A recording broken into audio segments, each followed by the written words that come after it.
If it has been believed hitherto that the human shadow was the source of all evil, it can now be ascertained on closer investigation that the unconscious man, that is his shadow, does not consist only of morally reprehensible tendencies, but also displays a number of good qualities, such as normal instincts, appropriate reactions, realistic insights, creative impulses, etc.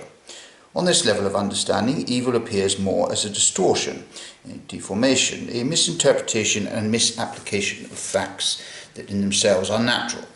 These falsifications and caricatures now appear as the specific effects of anima and animus, and the latter as the real authors of evil. But we cannot stop even at this realization, for it turns out that all archetypes spontaneously develop favourable and unfavourable, light and dark, good and bad effects. In the end, we have to acknowledge that the self is a complexio oppositorium, precisely because there can be no reality without polarity. We must not overlook the fact that opposites acquire their moral accentuation only within the sphere of human endeavour and action, and that we are unable to give a definition of good and evil that could be considered universally valid. In other words, we do not know what good and evil are in themselves.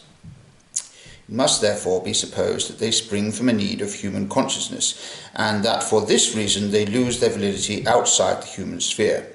That is to say, an apostasis of good and evil as metaphysical entities is inadmissible because it would deprive these terms of meaning. If we call everything that God does or allows good, then evil is good too, and good becomes meaningless.